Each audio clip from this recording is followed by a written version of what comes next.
kulanti waxaana wanaagsan idilkiinba akhyaartaanu hawada ka wada soconno meelaad joogtaanba kuna soo dhawaada mar kale iyo barnaamijkeena hadahan oo kale aynu isugu iman jirnay ee garwaaqso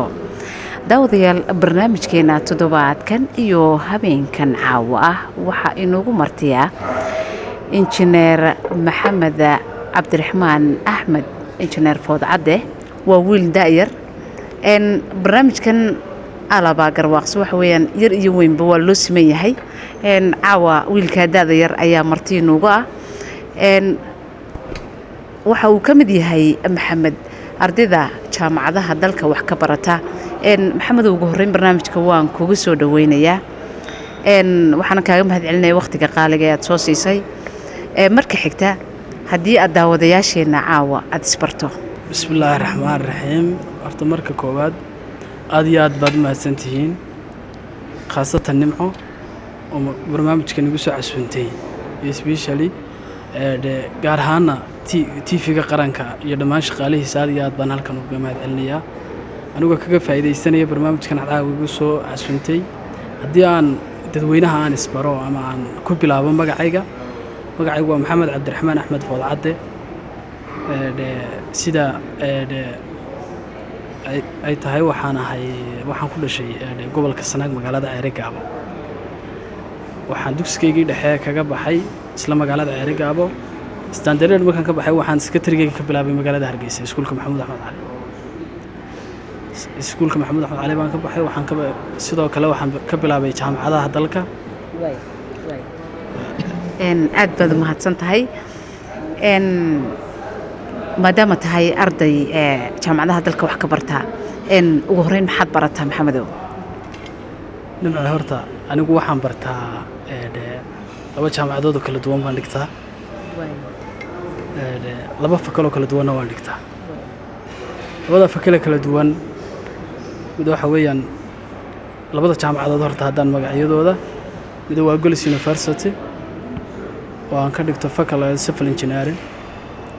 midna waxa weeyaan Hargeysa University oo aan ka dhigto business administration gaar ahaan accounting way labada fakal waxaan u malaynayaa inaad degree ka diyaarinayso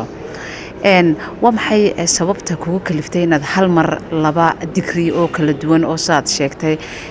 inaad hal mar wada diyaariso horta sababta igu kaliftay waxay ahayd sabab shakhsiyan nafteyda ka timi bay ahayd markii koowaad waxay ahayd time badan baan hayay timeka badan inaan ka faa'iideysto oo aanan waqti badan iska lumin inta aan haysto timeka sidaas sababahaas ay igu dhaliyay inaan one time ama hal waqti aan wada bilaabo aan laba degree wada bilaabo oo dalka wada bilaabo waayahay labada jaamacadood ee aad wax ka barato markii ugu horeysay ee aad galaysay ma kala kulantay xafiis la talina oo hadii jaraale ardaydu markay yimaadaan iyagoo aan inta badan waxay ku wanaagsan yihiin aan garanaynin ay jaamacadaha yimaadaan sida adduunkana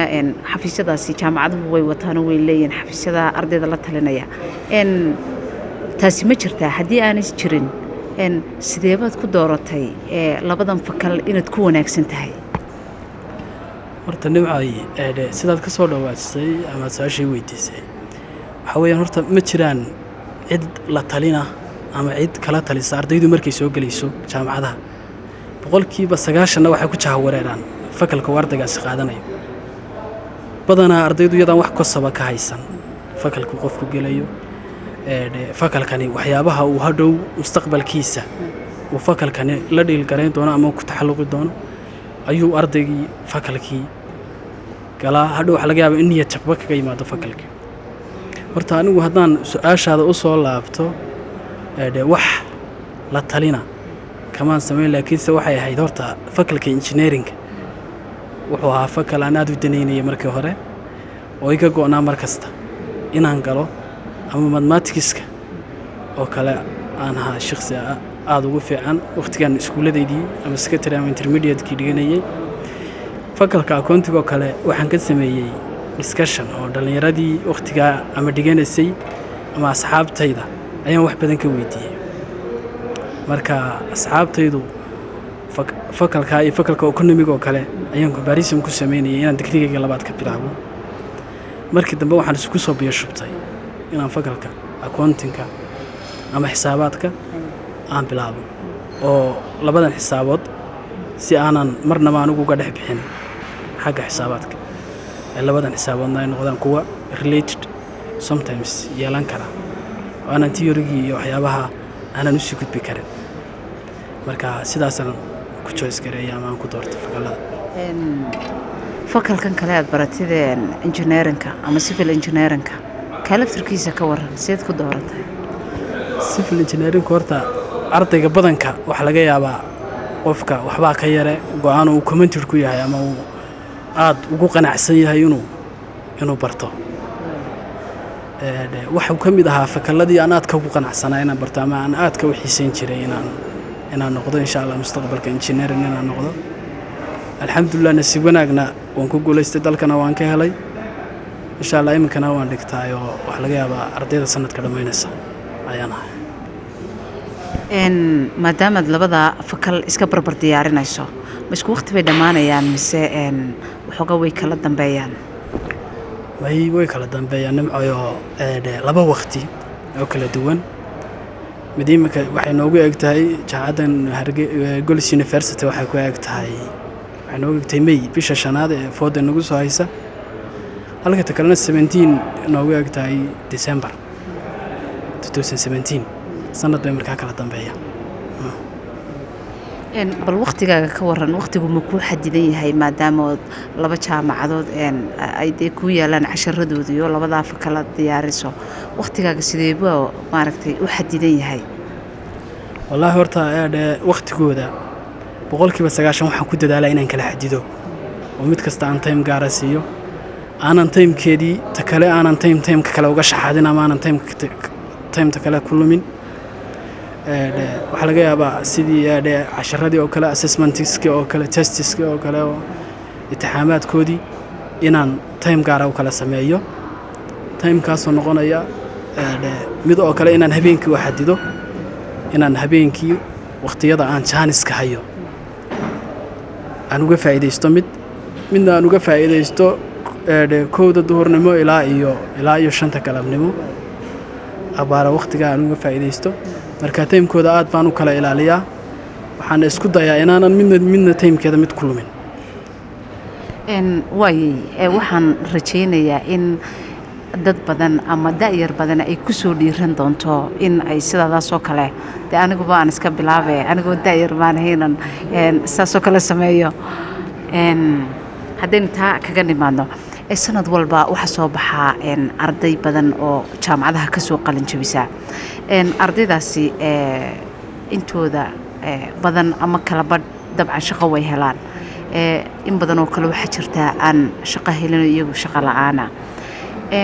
oo inta badan waqti badan ku qaata inay shaqo raadiyaan adigu ma aaminsan tahay in ardaydaasi da'yarta ah ee joogay shaqo raadinaya in ay waqtigooda saasi ku sii qaataan haddiise maxaa dhahdaa ay taasi jir haddaanay taasi jir in ardaydaasi ay shaqo abuur sameeyaan oo wax isku darsadaan taa ma aaminsantaho iyaga laftirkooga ay ka timaado inay shaqo abuur sameeyaan aad iyo aad su'aal aad u wanaagsan horta aad iyo 100% waxaan aaminsanahay qofka horta inuu isagu shaqo abuur samaysan karo intuu qofku sameyn lahaa inuu qof u shaqeeyo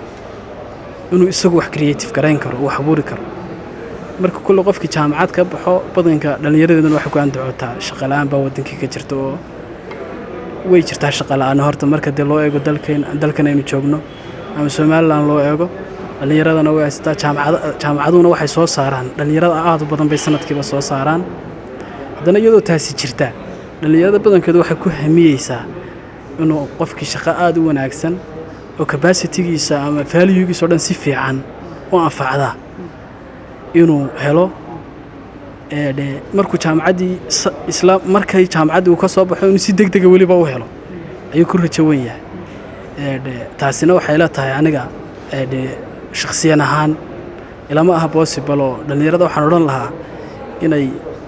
intii discussion samayn karta ee contribution samayn karta isu tegi karta ee shaqo abuuri karta inay shaqo samaystaan in ciddii shaqo hesha alxamdulilah way ka sii wanaagsan tahay intii isu tegi karta ee shaqo creative garaysan karta ee samaysan kartaana inay shaqo samaystaan inaanay badanka maqaaxyaha ka dhaliilin inay bilaa shaqo yihiin iyo iyagii oo maskaxdoodii ay weli maskax da'yar tahay xooggoodii xoog da'yar yahay waqti badan ay haystaan taymka si kastaad uga faa'iidaysatid wax kastaad la timaadid ilaahayna xaggiisa wuu kula jiraayo wax laga yaaba inay wax badani kaaga hirgalaan marka isku dayguna waa muhiim tusaale ahaan oo kale adiga maxamed ah iyo maxamed deeq farsamo yaqaankeenoo kale ma laga yaabaa amase suuragal ma tahay inaad maaragtay wax ku aad sheer ku noqotaan fikirkii oo kale maal wixii aad haysaan inaad maaragtay wax ku bilowdaan inkastoo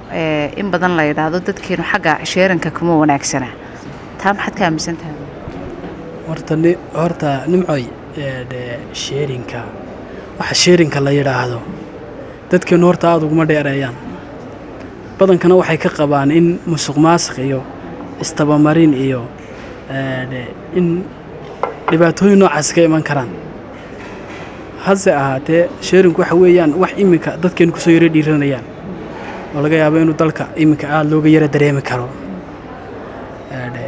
iminka haddaan ka soo qaadoba qof aan jaamacadba ka bixin iyo qof jaamacad ka baxay inay sheer samayn karaan ama ay skills bay sheer ku samayn karaan oo xirfadlaha anigu sheer waan la samayn karaa xirfadluhu jaamiciga sheer wuu la samayn karaa sheerka la sheegaya ama aad sheerka waxa weeyaan wax laba shakhsi ay isu geysan karayaan waxa iyo wax ka badan kaasoo u samaynaya wax macluumaad ah oo midhodhala oo mustaqbalkooda ama noloshooda wax badan ka kaafiya marka aad iyo aad baan u soo dhoweyn lahaa qodobkaas oo kale aadna waan u jecelahay inaan sameeyo ama aan creative gareeyo dhalinyarada badanka waxaan jecelahay inaan ku dardargeliyoba inay hadday heli karaan cid ay sheer la samayn karaan inay sheer samayn karaan sheerka ha ugu yaraadeen $200 oo kale ugu yaraan karaa $100 oo kale value aad u yar ba ugu yaraan kara inaad sheer samaysid idea aad sheer ku samayn kartaa adigaan lacag ba bixin fikir inaad wax bilowdo fikir kaliya aad ku samayn kartaa sheerka marka qofku inuu wax creative gareeyo aad iyo aad bay muhiim ugu tahay had iyo jeeraale markay da'yartu jaamacadaha ka yimaadaan ee ay ama dal ama dibad kay doontaba ha ahaatee waxa in badan muuqata inaanay shaqadii xaggii hoose inaanay ka bilaabin oo ay shaqo xafiis oo kala raadiyaan misalan degree ama maxaan idhahdaa hadduu master yahay ardaygii uu raadiyo un shaqo xafiis adigu tusaale ahaan maxamed markaad dhammayso ma kuu qorshaysan tahay in aad miis yar ku bilowdo ama maxaan idhahdaa dabakaayar ku bilowdo inaad maaragtay adigu aad wax abuurto horta nimcoy aad iyo aad baad u mahadsantahay waa su'aal aad iyo aad u wanaagsan maskaxdeydana in badan ka guuxaysay waxa weeyaan horta dhallinyaradeennu badanka waxay ku fekertaa inuu qofku saleer wanaagsan iska helo ama mushahar wanaagsan iska helo inuu shaqo wanaagsan oo usuurkiisa iyo taygiisa iyo gaadhigiisa iyo budgetkiisu si fiican ugu diyaarsan yahay inuu hamigiisa ku sii jiro aanba ku darsadee horta ardaygu markuu heer aqooneed soo maro jaranjaradaa soo maro waqti badan dalka wax u soo bartona oo dadaal badan soo geliyana way fiican tahay inuu roolkii uu lahaa uu nolosha ka ciyaaro oo shaqo wanaagsan si wanaagsan adaa ku haystee dalkeenna waynu ognahay maxaan idhaahdaa dee taagtiisa marka dee kumanaanka maaragtay dhalinyaro soo qalin jebinaya sidaynu in badan dee aynu ka warhayno dee wada xafiisamoodu helayaan waa run waa si wanaagsan ma wada helayaan horta oo taasi waxa weeyaan waa qiraal inaan xafiisi wada helayn qayb ka mid inay wax creative gareeyaan oo ay wax abuuraan anigu horta shakhsiyan anigu engineering haddana business baana waan ku rajo weynahay inaan model wanaagsan shaqo wanaagsan aan qabto laakiin si hadba togba taagtibu rogmadaaba la yiraahdaa dalkeena waxa ka jirta shaqo la'aan aad u baahsan baa ka jirta jaamacaduna dhalinyaro aad u badan bay soo saaraan iyadoo taasi jirto kama han weyni inaan basic ka soo bilaabo ama aan ku soo bilaabo ama dabakaayo aan ku soo bilaabo ama miis yar aan ku soo bilaabo ama waxyaabo yar yar oo kale oo cusub aan soo kordhiyo ha noqoto kama han weyni shaqada inaan basic ka soo bilaabo aadna waxaan u jecelahay waxaan basic ka soo bilaabo aan heer gaarsiiyo waayo iminka waxyaabaha kompaniyada caamka ama adduunka dadka hogaaminaya leaderska ee xagga dhaqaalaha leaderska ku ah ama hogaamiyaasha ku ah kama soo bilaabin xafiis noloshu waxay ku fiican tahay inaad xaggeeda adag ku horeysid markaad shaqo bilaabaysid ama markaad waxbarasho bilaabaysid ama markaad sideedaba nolosha bilaabaysid inaad qaybta adag marka hore ka wajahdid si aad u ogaatid macnaha ay ku sameyn doonto nolosha ama ay ku sameyn doonto waxaan aad ku dhex jirtaa marka aad iyo aad baan ugu qanacsanahay inaan basic ka soo bilaabo daawadayaal weli waxaynu ku guda jirnaa barnaamijkeeni garwaaqso ee toddobaadkan iyo habeenkan caawa ah markan farsamo yaqaanka barnaamijka maxamed deeq axmed cali aan ka codsado in qadar nasasho ah uu ina siiyo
daawadayaal haddii aynu intaasi kaga soo gudubno qadarkaasi nasashada ah inagoo uga mahad celinaynaa farsamayaqaanka barnaamijka maxamed deeq axmed cali barnaamijkeena caawa waxaa ku martiya wiilka da'da yar ee aad arkaysaan intiina iminka nagu soo biirtay waxa weeye injineer maxamed cabdiraxmaan axmed foodcadde haddaynu hore ugu sii socono barnaamijkeena injineer foodcadde waxa weeyaan mar haddiiba dee aad injineerinkii iyo howlahaad gashay waxa weeyaan waa in teetalkaaga lagu sii raaciyaa maxamedow laba fakal ayaad maaragtay ku guda jirtaa oo waqtigii waxbarashada ayaad ku guda jirtaa labadaa fakal oo civil engineering iyo business accounting and finance haddii aan si kala idhaahdo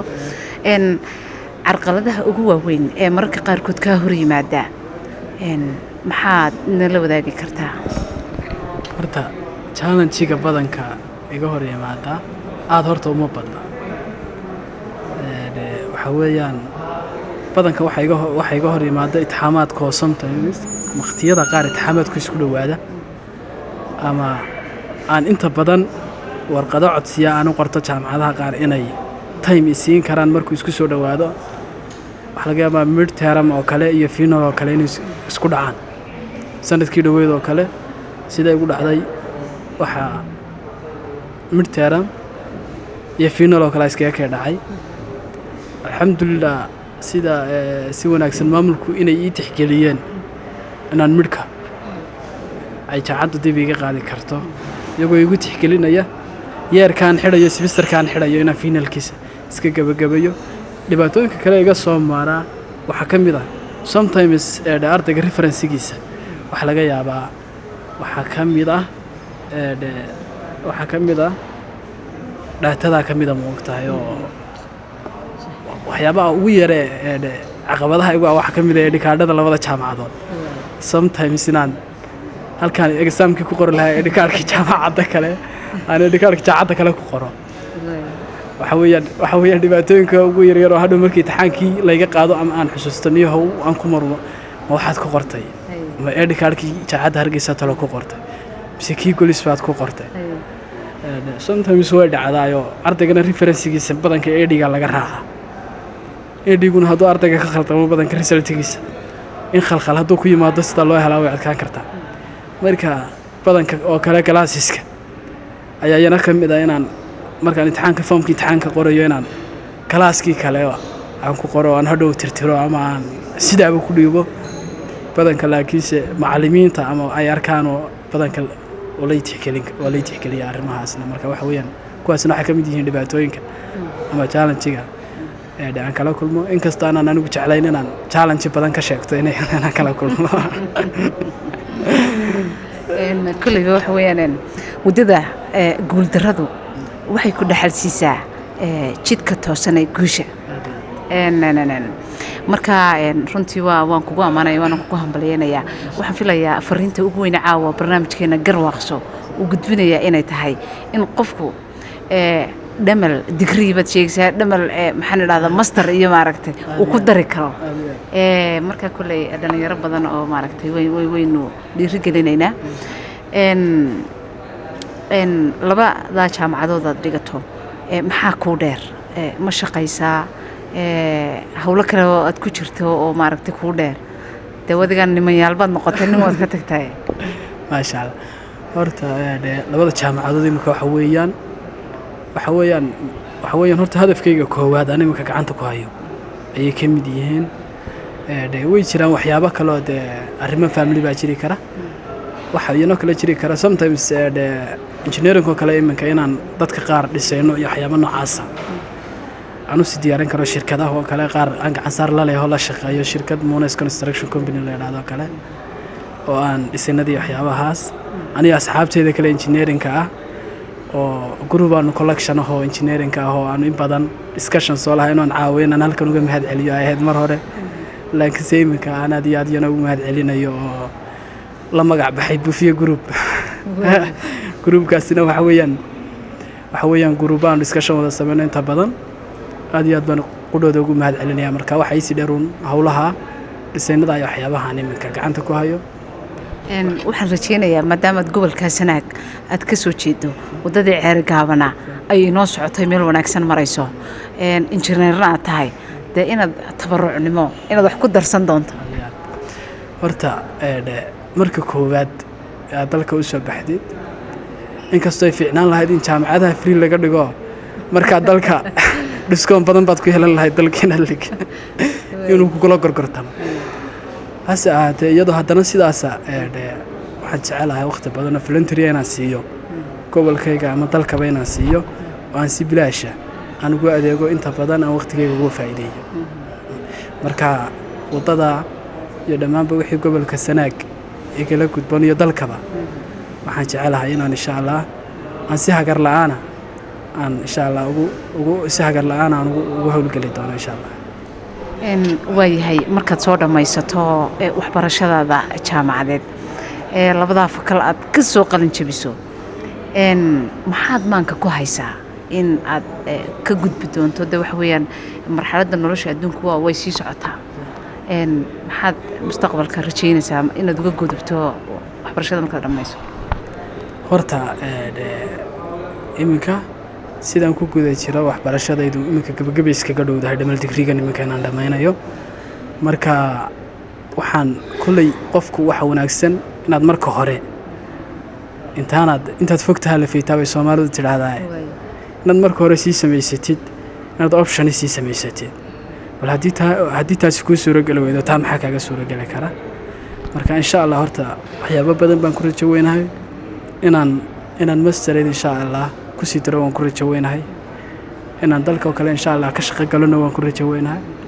inaan sidoo kale business creative gareeyano waan ku rajo weynahay marka saddexda option ba waxa weeyaan saddex option oo kii hirgala maahe kii kaleba insha Allah aan ku rajo weynahay inaan ku kaco marka saddexda option ba aad bay maskaxdayda kulli imika uga guuxayaan waayahay inaad dhoofto ma jeceshahay oo dalal kale tagto marka halkan waxbarashada ka qabanayso wallahi dalal kale horta waxaan jecelahay inaan asay tacliin uga faa'iideysto ama aqoontayda uga soo faa'iideysto laakiin ma jecli niyadana kuma qaban oo dhalinyaro badan oo asxaabtayda kamid ah imika qurbahay ku nool yihiin oo way taariibeen miya adiga dhalinyaro badan asxaabtayda kamid ah aan caawiyana halkan ka bogaadinayo way taariibeen in badan NGO baa jiray gobolka Sanaag oo kale aan in badan voluntary ahaan ugu shaqeynay anagoo dhalinyaro oo qaybaha caafimaadka bulshada iyo deegaanka aanu kaga shaqeyn jiray dhalinyaradii NGO-ga in badan haddana wadnay sometimes horta dhalinyarada badanka challenge baa ka hor yimaada challenge-ka ka hor yimaada dhalinyaradu maaha dadka challenge-ga ama patient noqday challenge-ga u dulqaata waxa weeyaan qofku hadduu 2 jeer ama 3 jeer caqabad ka hor timaado wax laga yaabaa inuu niyad jabo marka dhalinyarada badankoodii way tahriibeen iminka waxaan aaminsanahay inaan anigu ka fursad wanaagsanahay waqtigan la joogo oo kulley ma dareemi karo inay iga fursad wanaagsan yihiin waxaan jecelahay dalalkay joogaan anoo aqoon kororsi u taga maahe inaanan marnaba aanan ka doorsanayn dalka aan ku noolahay ama wadankan aan joogo maasha Allah waxaynu taaganahay guntii iyo gabagabadii barnaamijkeena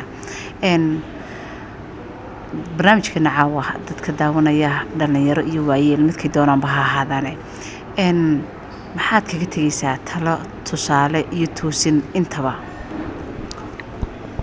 maasha Allah horta dadweynaha qaybina waxaa dadweynuhu horta dhowr qaybood buu qaybsan yahay bulshada qayb waa qayb aan anigu tala ka doonayo qaybina waa qayb iyagu tala iga doonaya marka dhalinyarada horta facayga ama asxaabtayda ha noqdeen ama dhalinyaradan jamhuuriyadda Soomaaliland ama inta afkaygaba fahmaysaba ha noqotee inta af Soomaaliga fahmaysa garanaysa ha noqotee waxaan kula talin lahaa dhalinyaradana waxa ku badan inay inta badan wax dhaliilaan fadhidirurkuna dhalinyaradana uu ku badan yahay waxay Soomaalidu tiraahdo inay maqaaxiya aad inta badan wax uga dhaleecayaan taa waxaan odhan lahaa dhalinyarada horta dalkan maanta iyo dadkaniba waxa tacabkooda ama xoogooda ku jira waa dhalinyarada maskaxdoodina waxay ku jirtaa dhalinyarada hogaamiyayaashii wadankana waxay ku jiraan dhalinyarada marka taymka inay dhalinyaradu ka faa'iideystaan qofku hadduu jaamacadaha dalka intuu doono ka diyaarin karo fursado badan oo dalka ka bannaan baa jira oo ay dhallinyaradu soo kordhin karaan waxyaabo badan oo ay ka faa'iideyn karaan baa jiro oo aan waddanka oolo ay keeni karaan inay waqtigooda ka faa'iidaystaan oo qofku uu bini aadankaahi ilaahay subxaanahu watacaala taymka ama waqtigu waxyaabaha la isweydiinayo aakhiro ka mid yahay inuu qofku taymkiisa ku xisaabtamo oo ay dhallinyaradu taymkooda ka faa'iidaystaan baan kula dardaarmi lahaa qofku dhamal digrii ma ahee tribal digrii buu diyaarin karaa ama 3 digrii buu diyaarin karaa anigu time kale haddaan helayo waxyaabo kale waan uga sii faa'iidaysan lahaa waana ku rajo weynahay inaan insha Allah mustaqbalka dhow waxyaabo badan kale uga sii faa'iidaysto time-ka aan insha Allah heli doono haddaan sii noolaado marka dhallinyarada taasaan kula dardaarmayaa waayeelkana inkastaan ay dardaaran badan iga baahnayno inta badan aniga ila dardaarmaan haddana waayeelka qudhooda midaan kula dardaarmi lahaa waayeelka waxaan kula dardaarmi lahaa caqabadaha ka jira jaamacadaha waddanka oo ah inaan cidna gaargarayn horta qofku markuu heer jaamacadeed gaadho iyadoon haddana la gaargaraynayn in qofkii at least lala socon karo bal qofkii attendance-kiisii iyo examination imtixaamaadkiisii iyo jaamacaddan bal uu tegayo wax intee leeg ama wax intee leeg buu ka fahansan yahay heerka jaamacadeed ama fakalkan uu dhiganayo ma yahay fakal uu qofkaagii uu ka soo bixi karo mustaqbalka hadhow uu ka faa'iidaysan karo ama wax ku noqon karo waa fariinaad u dirayso waalidiinta inay aad iyo aad u gaargareeyaan dhallinyarada inkastoo laga fiican yahay qofku heer jaamacadeed hadduu yahay inuu waalidku gaargareeyo oo ay fiican tahay inuu isagu isgaargareeyo haddana dhallinyarada iska dhibaatooyin baa jira dhallinyaranimo oo dhallinyaradu badanka ma fahansana waaqiciga waxa weeyaan bahal godkiisii ku jiro afka wax lagaga gurayo marka bahalka godkii ku jira afka wax lagaga gurayaana jahaduu doono ayuu u kici karaa marka inaanay keliya ku ekaan inay gurigii ka soo wada toosaan aabbihii iyo inankiye ay ku ekaado inuu friend isla noqon karo inankiisa wax badan xaaladihiisa ka ogaan karo ama hooyadii oo kale inantii wax badan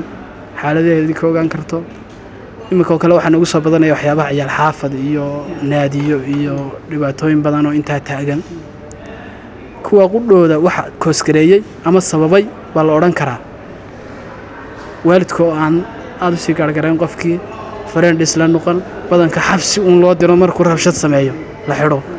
laakiin qofkii haddii aad wada tashi aad la samaysidoo gurigaaga dib ugula noqotid ood la saaxiibtid